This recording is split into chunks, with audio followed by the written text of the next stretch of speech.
ჩვენი მოთხოვნები არის 13 ხელფასი, ახალი სახელმწიფო ბადის დამუშავება და წელთა და სტაჟის მიხედვით ნავსახურებით ანაზღაურება.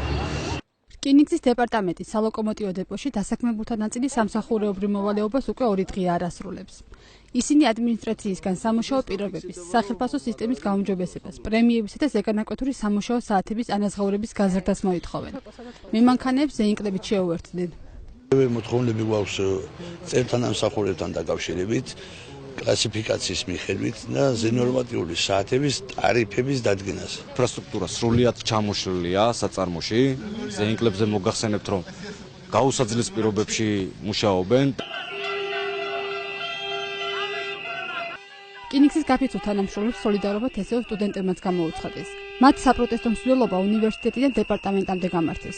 სოლიდარობას უცხადებთ რკინიგზელებს, გვინდა რომ ის მოთხოვნები, რომლებიც მათ აქვთ, შესრულდეს. მნიშვნელოვანი არის, რომ ამ ადამიანების უფლებები იყოს დაცული და საერთოდ ყველა ისეთი ადამიანის უფლება იყოს დაცული ამ ქვეყანაში, რომელსაც ყველაზე მეტად ჭირდება ეს და ყველაზე მეტად ვინც არის ჩაგვრის ქვეშ. რკინიგზის გაფიცული თანამშრომლების მოთხოვნები სახალხო დამცველის წარმომადგენელსაც გააცნეს.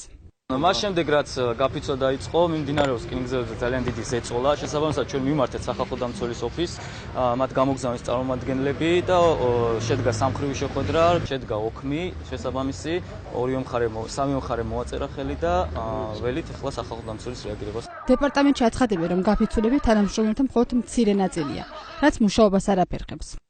საქართველოს რკინიგზაში გაფიცვის მცირე მასშტაბიდან გამომდინარე პრაქტიკულად არ არსებობს ტექნიკური პერსონალის ჩანაცვლების საჭიროება. როგორც ამის წარმოჩენას ცდილობს ახალი პროფკავშირები, დისკოს და გაფიცური მემანქანეებისა და სხვა ტექ პერსონალის ჩანაცვლება ხდება არაკვალიფიციური კადრებით. კიდევ ერთხელ ვაფიქსირებთ, რომ რკინიგზელების უმრავლესობა არ უერთდება გაფიცვას და შესაბამისად ჩვეულ რეჟიმში მუშაობენ თავიანთ სამუშაო ადგილებზე. გაფიცვა იქნება სანამ არ შესრულდება ეს მოთხოვნები, ჩვენ არ ვაპირებთ გაჩერებას, ანუ გაჩერებულები ვართ, უბრალოდ მუშაობას არ ვაპირებთ, სანამ ეს არ დაკმაყოფილდება. აღნიშნული მოთხოვნებით რკინიგზის თანამშრომლები ბათუმში, კახეთში, ხაშურში, ზესტაფონსა და სამტრედიაშიც გაიფიცნენ. აღსანიშნავია, რომ ევროკავშირის წარმომადგენლობაში მსგავსი პრობლემის მოგვარების გზად სოციალურ დიალოგს ასახელებენ. ოლივერ რაისნერი განმარტავს, რომ განხილვისას მნიშვნელოვანია გავითვალისწინოს ასოცირების ხელშეკრულებით ნაკისრი ვალდებულებები და საქართველოში არსებული რეალობა. მნიშვნელოვანი არის რომ სოციალურ პარტნიორებმა საქართველოს მთავრობამ იპოვოს ეს პასუხები ამ გამოწვევებზე, რომელიც არსებობს შრომის და დასაქმების ურთიერთობებში.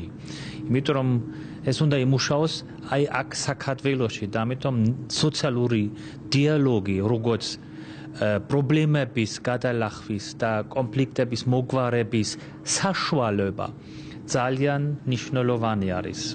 აქციის მონაწილეები არ გამორიცხავენ, რომ მათი მოთხოვნების არ დაკმაყოფილების შემთხვევაში პროტესტის უკიდურეს ზომებს მიმართონ, რაც რკინიგზის მუშაობას კიდევ უფრო შეაფერხებს.